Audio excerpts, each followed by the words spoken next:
Trump i shtrëngon litarin në gryk Iranit dhe kërcënon të hedhë në erë lindjen e mesme.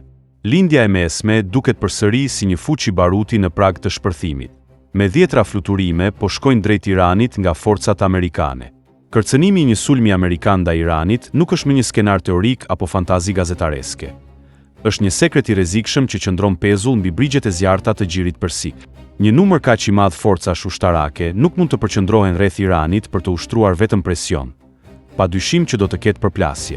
Presidenti Donald Trump, duke luajtur një lojë të rrezikshme presioni psikologjik, po i mban kartat e tij të mbyllura.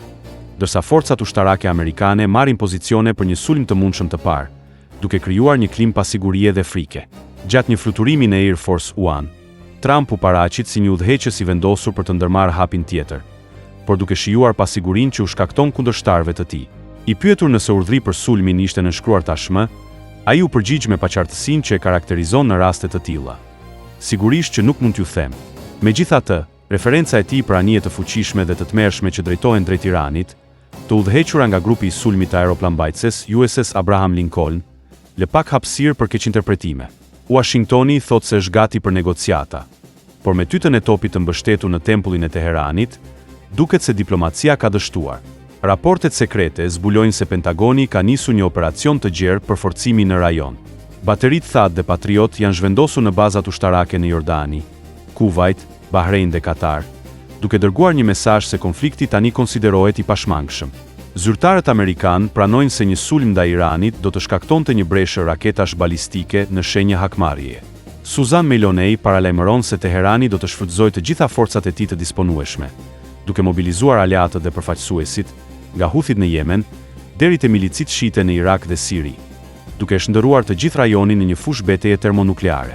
Nga fortesa e Teheranit, Ayatollah Ali Khamenei, 86 vjeç, ka lëshuar një nga kërcënimet më të drejtpërdrejta dhe të qarta në dekada. Nëse amerikanët bëjnë luftë këtë herë, tha ja, do të jetë një luftë rajonale, duke akuzuar Washingtonin se po përpiqet të plaçkit burimet natyrore të Iranit.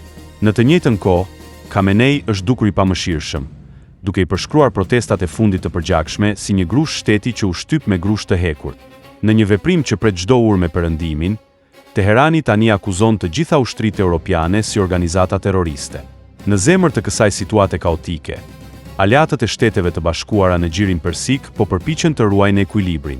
Arabia Saudite dhe Emiratet e Bashkuara Arabe e kanë bërë të qartë se nuk do të lejojnë që toka ose hapësira e tyre ajrore të përdoret për sulme ndaj Iranit, nga frika se do të bëhen objektivat e para të hakmarrjes iraniane.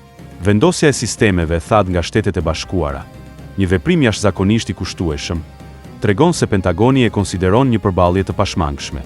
Bota po shikon me padurim për të parë se kush do të bëjë lëvizjen e parë të gabuar. Nëse diplomacia ka dështuar, atëherë vetmja gjuhë që mbetet është ajo e raketave balistike.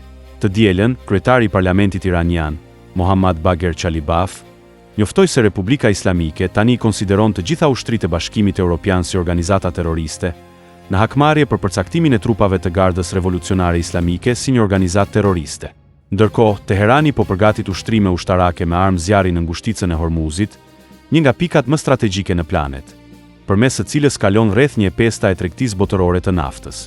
Nga ana tjetër, Kina ka dërguar suport ushtarak për Iranin, që do të thotë se nuk do të jetë një operacion i lehtë për amerikanët dhe se implikimi i Kinës do të ketë pasoja të tjera. Paralelisht, Teherani po hap të gjitha tunelet, për të strehuar afërsisht 2,5 milionë njerëz, në pritje të fillimit të luftës dhe jo thjesht të një operacioni amerikan. Jemi në prag të një lufte që do të trondit jo vetëm lindjen e mesme, por botën, nëse jo me luftë në teren, bota po kërcënohet me një krizë ekonomike. Por një gjë duket e sigurt që Shtetet e Bashkuara dhe aleatët kanë për t'i dhënë fund regjimit teokratik në Iran, Republikës Islamike, duke goditur direkt dhe indirekt Kinën dhe Aleancën BRICS. Këto duket se janë orët e fundit përpara ferit në lindjen e mesme. Mast Channel. Please subscribe.